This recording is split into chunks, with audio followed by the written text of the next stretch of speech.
Morjesta, mun nimi oli Jonne ja tänään joulukalenterissa käydään läpi kahvakuulalla vaakasoutua. Pidetään kahvakuulla koko ajan maassa olevan jalan puolella.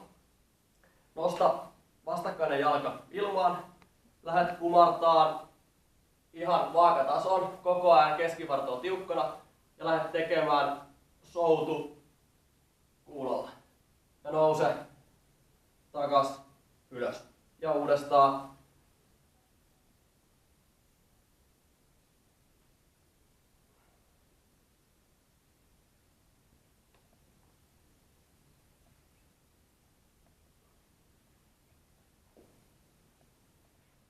Hyvä.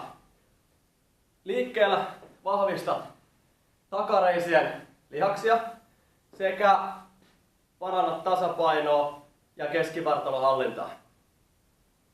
Ei muuta kuin hyvää joulun odotusta. Yes.